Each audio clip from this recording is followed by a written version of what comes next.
keutamaan amar ma'ruf nahi munkar. Dan amar ma'ruf nahi munkar merupakan tugasnya para nabi, tugasnya para rasul alaihi wassalatu wassalam. Amar ma'ruf nahi munkar tugasnya para nabi, tugasnya para rasul alaihi wassalatu wassalam. Allah Ta'ala mengutus para rasul alaihi wassalatu wassalam agar mereka memerintahkan manusia beribadah kepada Allah yang Maha Esa dan melarang mereka dari mentaati tagut atau menyembah tagut. Allah berfirman dalam surah An-Nahl surah 16 ayat 36, "Wa laqad ba'atsna fi kulli ummatin rasulan an i'budullaha wajtanibut tagut." Dan sungguh kami telah utus pada setiap umat seorang rasul, hendaknya kalian beribadah kepada Allah dan jauhkan tagut. Jadi para nabi, para rasul diutus oleh Allah untuk apa? Untuk mendakwakan dakwah apa?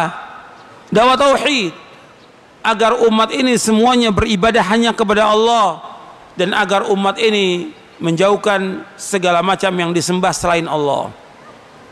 Wajtanibut tagut. Di sini para anbiya wa rasul alaihi wassalatu wassalam memerintahkan untuk mentauhidkan Allah, dan ini poros yang paling agung dalam beragama. Antum lihat penjelasan Imam Ibnu Qudamah dan Syekhul Islam yang berkaitan dengan amar ma'ruf nahi munkar ini. Arti tugas para nabi, para rasul, tugasnya mereka yang paling pokok menyuruh yang ma'ruf, mencegah yang mungkar. Ma'ruf yang paling ma'ruf apa? Tauhid. Ma'ruf yang paling ma'ruf apa? Tauhid. Mungkar yang paling mungkar apa? Syirik. Antum harus tahu ini. Ma'ruf yang paling ma'ruf adalah tauhid, mungkar yang paling mungkar adalah syirik. Makanya mereka menyuruh semua umat ini untuk beribadah hanya kepada Allah dan melarang mereka berbuat syirik. Dan ini poros yang paling, kata Imam Ibnu Qudamah rahimahullah yang wafat tahun 689 Hijriah, kata beliau, ketahuilah bahwa amar ma'ruf nahi munkar adalah poros yang paling agung dalam agama. Ia merupakan tugas penting yang karenanya Allah mengutus para nabi seluruhnya. Andai kata tugas ini ditiadakan, maka akan muncul kerusakan di mana-mana dan dunia pun akan binasa. Dunia akan binasa, hancur ini kalau nggak ada para rasul, para nabi yang melaksanakan tugas ini. Pewarisnya para nabi siapa? Pewaris para nabi siapa? Ulama. Al-ulama warathatul anbiya. Innal anbiya'a lam yuwarithu dinaran wala dirhaman, innama warathul ilma, faman akhadahu bihadzin wafir. Dalam hadis yang sahih Nabi bersabda SAW, sesungguhnya para ulama pewaris para nabi. Para nabi tidak mewariskan dinar dan dirham. Yang diwariskan oleh para nabi mewariskan apa? Ilmu. Yang diwariskan oleh para nabi ilmu, Al-Quran dan As-Sunnah. Barang siapa yang mengambilnya, dia mendapatkan bagian yang paling besar. Makanya kita berusaha bagaimana kita menjadi pewaris para nabi, terutama para dai ini, para ulama. Harus berusaha bagaimana menegakkan ini amar ma'ruf nahi munkar. Harus dia menegakkan ini. Kalau enggak, dia akan hancur semuanya.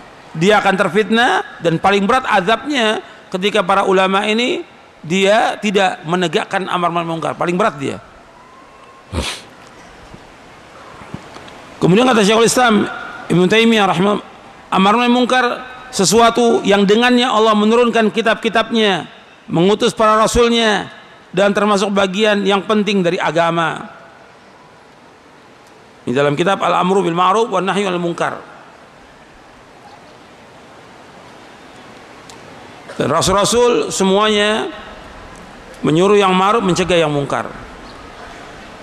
Kemudian yang kedua, amar ma'ruf nahi munkar merupakan sifat dari Nabi Muhammad SAW, Sayyidul Mursalin, imam para nabi, salawatullah wassalamu alaihim, yang terdapat dalam Taurat dan Injil. Jadi sifat yang besar dari Nabi Muhammad SAW adalah menyuruh yang ma'ruf, mencegah yang mungkar. Dan ini terdapat dalam Injil. Ciri-ciri Nabi Muhammad SAW di dalam Taurat jelas cirinya, di dalam Injil jelas, sampai dikatakan oleh Allah, mereka ini orang Yahudi, orang Nasrani dan para pendetanya, mereka mengenal Nabi Muhammad dengan jelas sebagaimana mereka mengenal anak mereka sendiri. Ya'rifunahu kama ya'rifuna abna'ahum. Mereka mengenalnya sebagaimana mereka mengenal anak sendiri. Karena cirinya jelas. Meskipun cirinya sudah jelas, tetap aja masih mereka mengingkarinya. Allah menyebutkan dalam surah Al-A'raf di ayat 157, alladzina yattabi'una ar-rasulan nabiyyal ummi, alladzina yattabi'una ar-rasulan nabiyyal ummi alladzi yajidunahu maktuban 'indahum fit taurati wal injili ya'muruhum bil ma'rufi wa yanhauna 'anil munkar ya'muruhum bil ma'ruf wa yanhahum 'anil munkar wa yuhillu lahum at-tayyibat wa yuharrimu 'alaihimul khaba'ith wa yadha'u 'anhum israhum wal aghlal allati kanat 'alaihim falladzina amanu bihi wa 'azzaruhu wa nasaruhu wattaba'u nura alladzi unzila ma'ahu ulaika humul muflihun. Artinya yaitu orang-orang yang mengikuti Rasul Nabi yang ummi. Nabi ummi artinya tidak bisa baca tulis, yang namanya mereka dapati tertulis dalam Taurat dan Injil yang ada pada mereka. Cirinya apa? Nabi Muhammad SAW menyuruh mereka mengerjakan yang ma'ruf dan mencegah mereka dari mengerjakan yang mungkar, dan menghalalkan segala yang baik bagi mereka dan mengharamkan segala yang buruk bagi mereka, dan membebaskan beban-beban dan belenggu-belenggu yang ada pada mereka. Adapun orang-orang yang beriman kepadanya, memuliakannya, menolongnya dan mengikuti cahaya yang terang diturunkan kepadanya, mereka adalah orang-orang yang beruntung. Jadi ini sifat Rasulullah SAW, menyuruh yang ma'ruf, mencegah yang mungkar. Kemudian ikhwan fillah azakumullah, yang perlu diperhatikan lagi bahwa Nabi Muhammad di sini disebutkan menyuruh yang ma'ruf, mencegah yang mungkar, dan menghalalkan semua yang baik-baik, mengharamkan semua yang jelek. Artinya semua yang baik itu dihalalkan oleh Nabi, yang jelek semuanya diharamkan. Termasuk yang jelek itu apa? Yang pertama kali yang jelek itu adalah syirik, kemudian bid'ah, kemudian maksiat, kemudian yang lainnya. Termasuk para ulama menafsirkan tentang khaba'ith, rokok termasuk yang jelek itu. Rokok hukumnya haram dalam Islam. Ini perhatikan, yang masih ngerokok ini harus berhenti, haram hukumnya. Perhatikan itu. Tapi yang ngerokok ini bukan hanya orang awam, termasuk kiai-kiai juga ngerokok. Hukumnya haram dalam Islam. Karena Nabi Muhammad menghalalkan semua yang baik dan mengharamkan yang jelek. Rokok jelek. Dan gak sesuai juga dengan syariat, dengan fitrah. Jelek. Kemudian ini harus berhenti ini. Setelah pengajian ini harus berhenti ini. Yang masih ngerokok berhenti. Nggak bisa sedikit-sedikit, nggak bisa. Yang haram itu harus tinggalkan dengan total semuanya. Nggak ada sedikit dulu, nggak ada, harus tinggalkan semuanya. Harus berhenti, taubat kepada Allah SWT. Karena dia sudah berbuat kejelekan, berbuat kemungkaran, berbuat tabdzir, menghambur-hamburkan apa? Uang.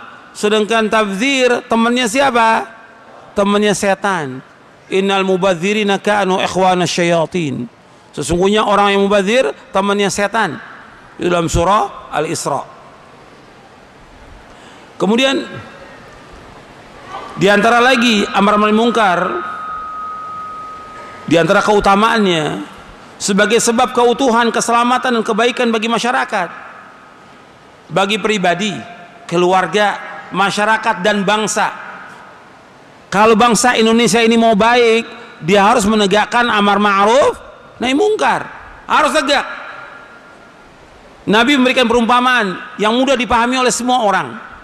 Nabi memberikan perumpamaan, matalul qaimi ala hududillah wal waqi'i fiha kamathali qaumin istahamu ala safinatin fa asaba ba'dhum 'alaha wa ba'dhum asfalaha fa kana alladhina fi asfaliha idza istaqaw min al-ma'i marru 'ala man fawqahum fa qalu law anna kharaqna fi nasibina kharqan lam wa lam nu'dhi man fawqana fa yatrukuhum wa ma aradu halaku jami'an fa in yatrukuhum wa ma aradu halaku jami'an wa in akhadu ala aydihim najaw wa najaw jami'a. Kata Nabi SAW, perumpamaan orang-orang yang tegak di atas batas-batas Allah, melaksanakan hukum-hukum Allah, dan orang-orang yang jatuh melanggar batas-batas Allah seperti satu kaum yang mereka mengundi pembagian tempatnya di atas perahu. Sebagian mendapatkan bagian di atas dan sebagian di bawah. Adapun orang-orang yang berada di bawah, apabila mereka ingin mengambil air, maka mereka mesti melewati orang-orang yang berada di atas. Sehingga mereka mengatakan, seandainya kita lobangi perahu ini, kita tidak akan mengganggu orang yang berada di atas. Seandainya orang-orang yang berada di atas membiarkan orang di bawah melobangi perahu itu, maka akan binasalah semuanya. Dan seandainya mereka memegang tangan mereka melarang orang-orang yang berada di bawah melakukan hal itu, maka selamatlah yang berada di atas dan juga selamat semuanya. Hadis ini sahih dari Bukhari, Tirmidzi, Ahmad dan yang lainnya. Jadi nggak boleh dibiarkan orang berbuat maksiat. Sebab kalau dibiarkan akan celaka semuanya. Jadi nggak boleh. Ini Nabi memberikan perumpamaan yang mudah. Jadi satu perahu, satu bahtera yang besar, ada yang di atas, di bawah. Yang di bawah kalau mengambil air melewati yang atas. Di bawah mengatakan udah kita bolongi aja perahu ini. Ketika dibolongi ya tenggelam perahu ini, semua binasa. Makanya ketika ada perbuatan dosa dan maksiat nggak boleh diam. Kaum muslimin nggak boleh diam, dan juga para pejabat nggak boleh diam, harus ya melarang perbuatan, nggak dibiarkan. Kalau kita lihat sekarang ini, dibiarkan perbuatan mungkar itu dibiarkan di Indonesia ini, kesyirikan dibiarkan, bid'ah dibiarkan, maksiat dibiarkan,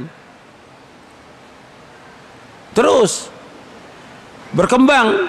Akhirnya yang terjadi apa? Ya seperti kita lihat, petaka nggak ada berhentinya di Indonesia ini, terus datang petaka. Karena apa?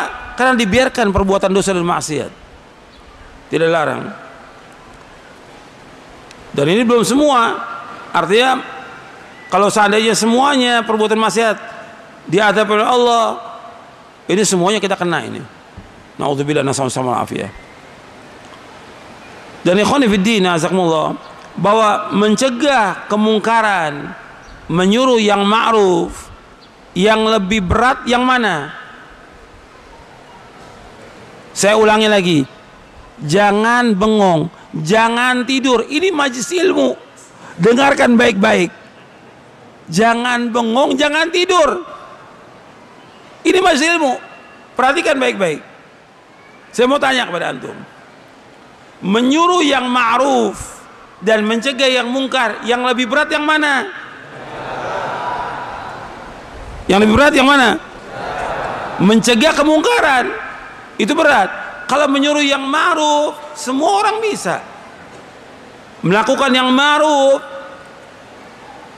sebagian orang bisa. Tapi mencegah kemungkaran ini berat. Saya ambil contoh menyuruh yang ma'ruf, hampir semua orang bisa menyuruh yang ma'ruf. Seperti apa?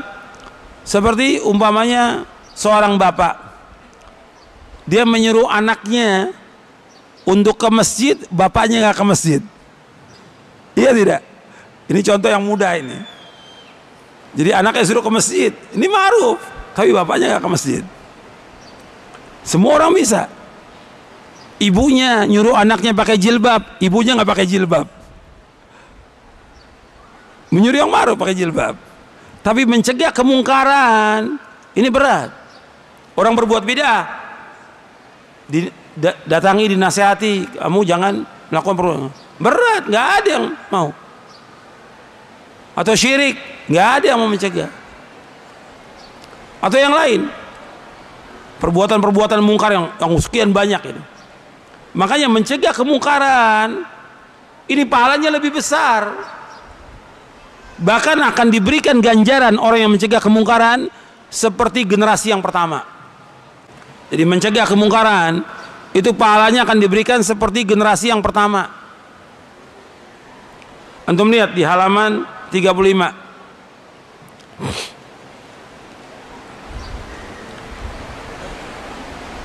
Jadi semua yang hadir tolong perhatikan biar antum dapat ilmu yang bermanfaat ya. Perhatikan bukunya. Meskipun tempatnya ya nggak muat, tapi antum harus perhatikan.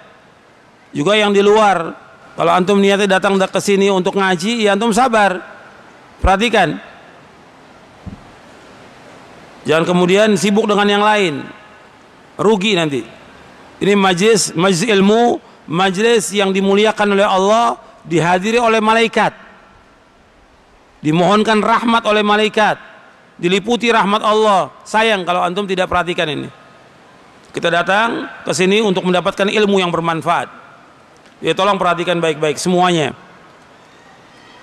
Antum lihat di halaman 35, Nabi bersabda SAW, "Inna min ummati qauman yu'tauna mithla ujuri awalihim yunkirunal munkar." Sesungguhnya dari umatku ada kaum yang mereka diberikan ganjaran seperti generasi yang pertama karena mereka mencegah kemungkaran. Jadi sesungguhnya dari umatku ada kaum yang mereka diberikan ganjaran seperti generasi yang pertama, yaitu mereka mencegah kemungkaran. Hadis ini sahih, diriwayatkan oleh Imam Ahmad dalam musnadnya dan disahihkan oleh Syekh Albani dalam silsilah hadis as-sahihah di juz yang keempat. Jadi mencegah kemungkaran ini berat. Makanya banyak kalau kita lihat orang-orang yang dia menyuruh yang ma'ruf tapi nggak mencegah kemungkaran. Justru mencegah kemungkarannya besar fadilahnya, ganjarannya besar. Seperti apa? Kemungkaran itu syirik, bid'ah, ini mungkar. Harus kita cegah, nggak bisa kita biarkan.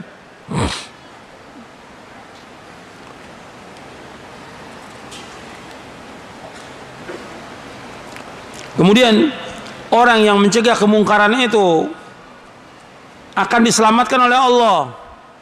Bukan menyuruh yang ma'ruf, mencegah kemungkaran itu akan diselamatkan oleh Allah. Untuk melihat di halaman 38, 39.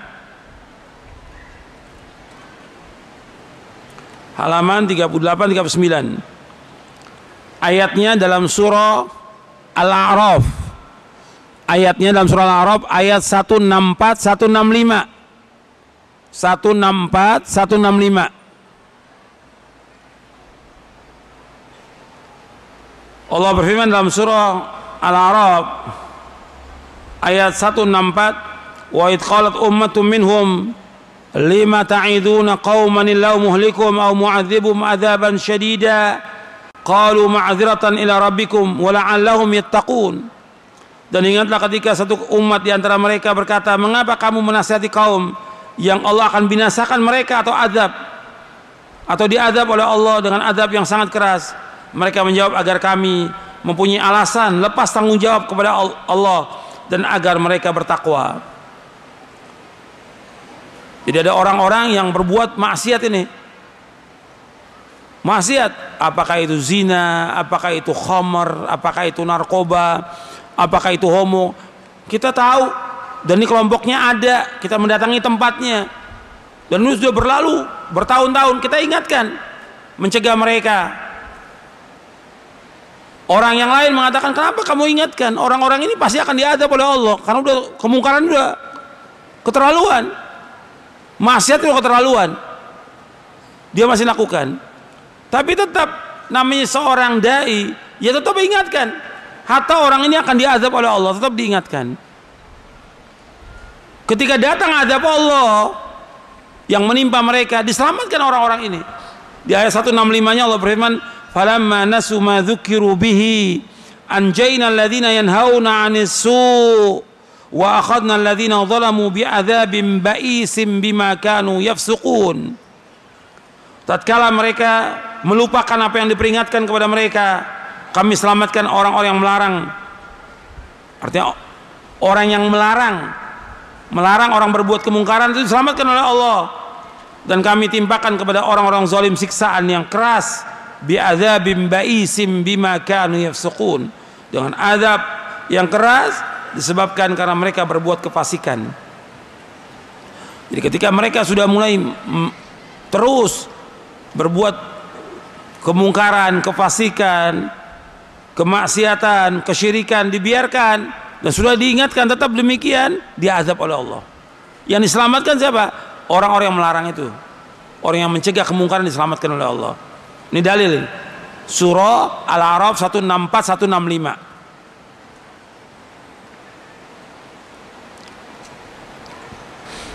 Kemudian ikhwan fillah, azakumullah,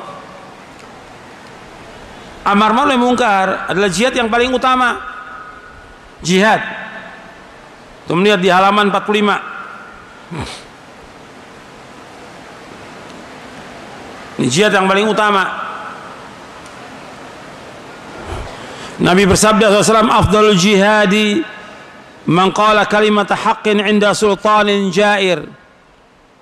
Jihad yang paling utama adalah orang yang mengucapkan kalimat yang hak, kalimat yang benar kepada pemimpin yang zalim. Hadis ini sahih, diriwayatkan oleh Imam Ahmad, Ibnu Majah, Al-Baghawi dalam Syarah Sunnah dari sahabat Umamah radhiyallahu an. Nabi juga bersabda SAW, afdalul jihadi kalimatu adlin inda sultanin jair. Jihad yang paling utama adalah mengatakan kalimat yang adil kepada penguasa yang zalim. Ini sahih riwayat Ibnu Majah dari sahabat Abu Sa'id Al-Khudri.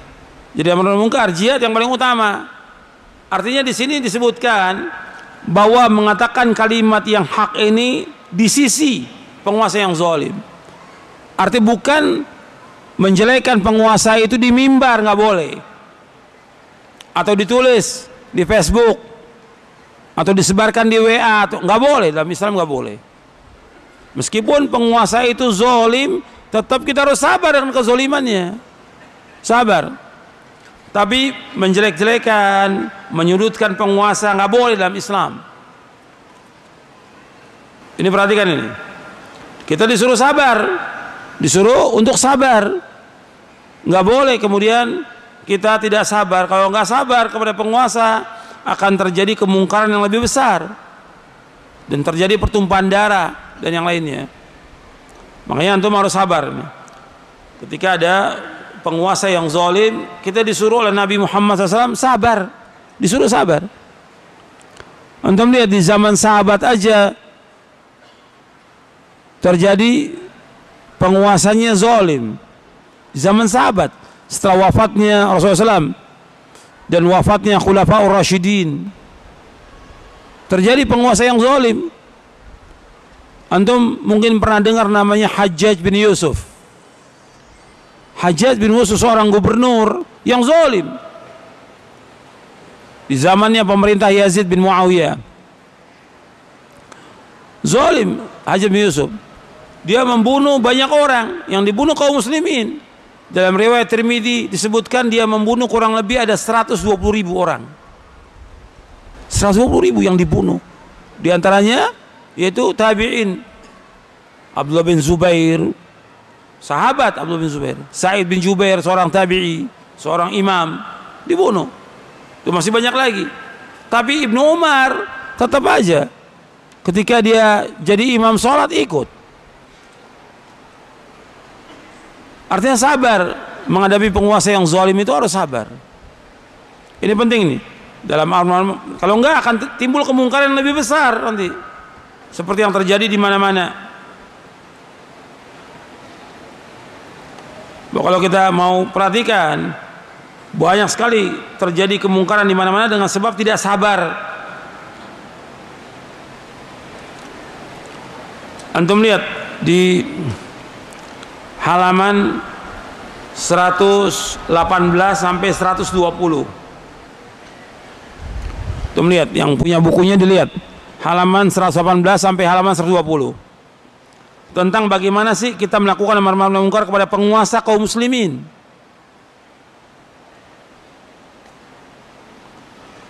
Tadi sudah sebutkan tentang penguasa kaum muslimin yang zalim, yang dia berbuat kemungkaran, berbuat kezaliman, disuruh oleh Nabi memberikan nasihat. tapi nasihatnya bukan di mimbar, bukan dalam ceramah, bukan dalam khutbah Jumat, bukan juga disebarkan di media cetak atau elektronik, bukan, tapi mendatangi penguasa itu, menasihati dengan cara yang baik. Sebab kalau menasihati di depan umum ini melanggar syariat, atau dalam khutbah menyebutkan kerusakan atau kezaliman penguasa, itu juga menyalahi syariat. Sebab Nabi bersabda, antum lihat di halaman 120, Nabi bersabda, man arada ayan sahih lidhi sultanin fala yubdihi alaniyatan walakin yaqud biyadi fayakhlu bihi fa in qabila minhu fadhaq wa ila kana qad adda alladhi alaihi.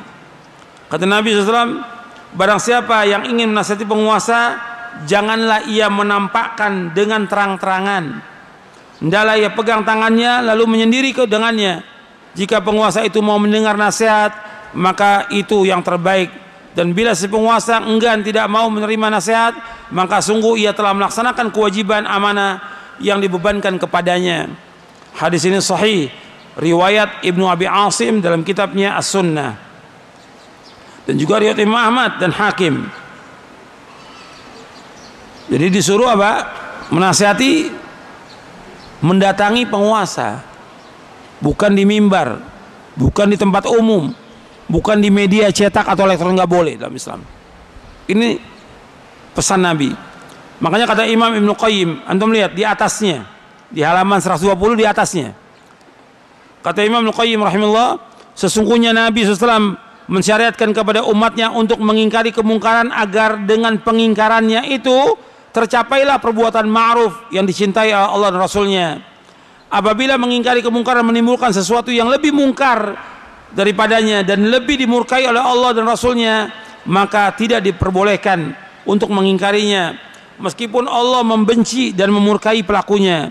Ini seperti mengingkari para raja dan pemimpin dengan cara memberontak kepada mereka, karena hal itu adalah pokok dari setiap kejelekan dan fitnah sampai akhir masa. Ini Ibnu Qayyim sudah menjelaskan demikian. Artinya nanti akan timbul kemungkaran lagi yang lebih besar. Dan dalam sepanjang sejarah, ketika orang itu sudah berbuat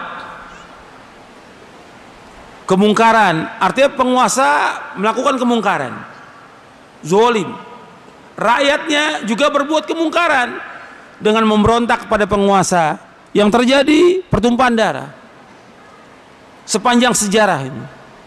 Maka Nabi ingatkan untuk mentaati ulil amri dalam yang ma'ruf dan sabar. Nabi menyuruh kita sabar, sabar dan sabar. Tapi kalau kita lihat kondisi yang ada, umat Islam ini nggak sabar, tidak sabar, sehingga yang terjadi banyak kemungkaran. Sekarang kita masuk bab yang ketiga tentang hukum amar ma'ruf nahi mungkar.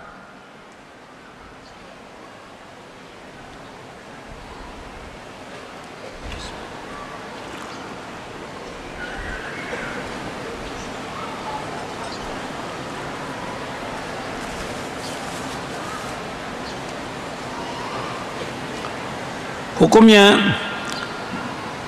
sebagian ulama mengatakan fardu ain, sebagian ulama mengatakan fardu kifayah. Kita lihat dalilnya dulu.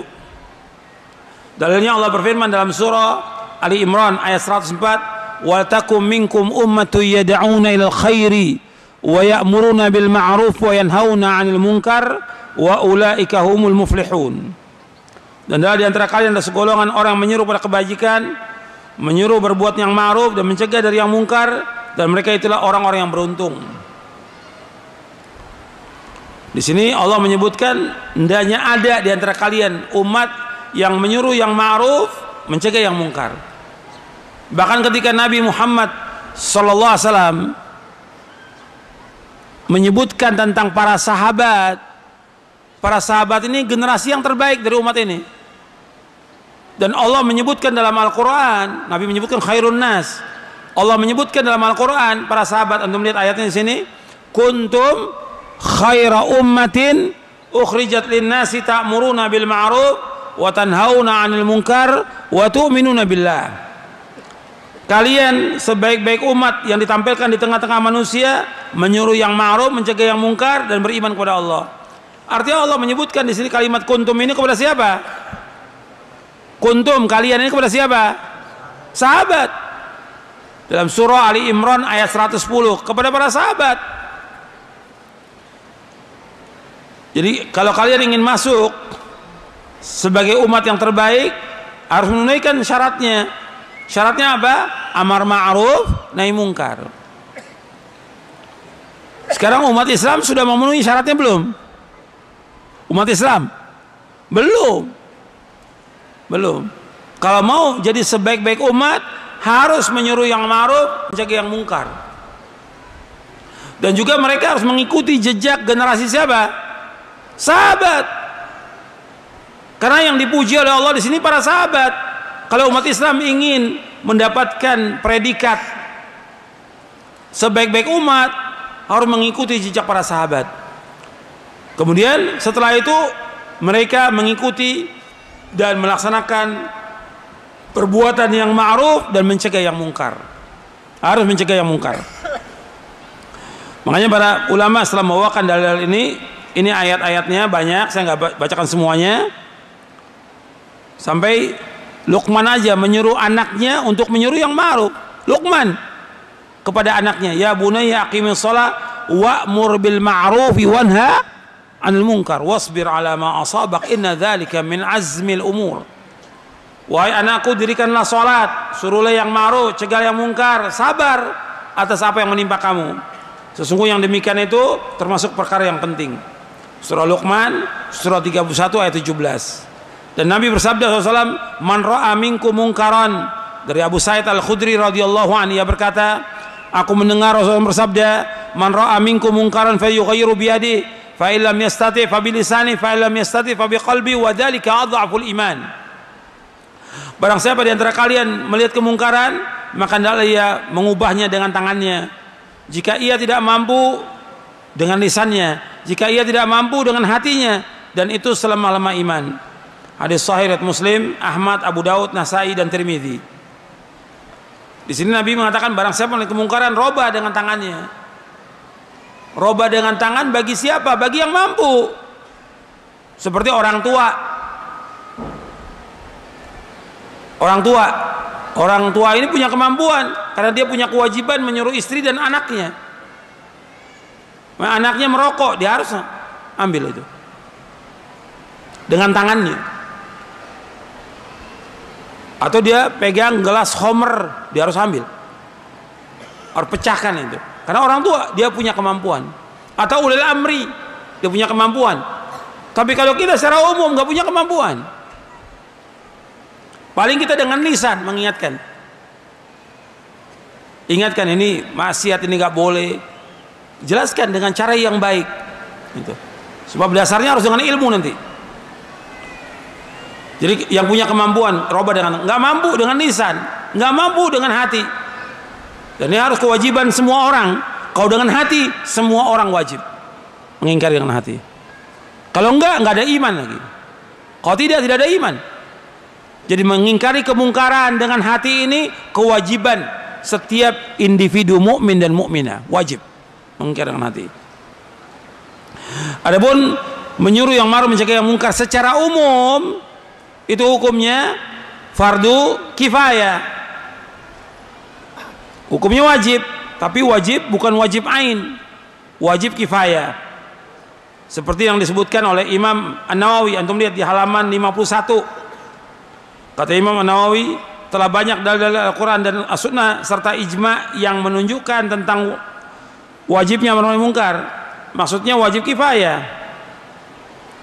Jadi amar ma'ruf mungkar wajib, tapi wajibnya wajib kifayah.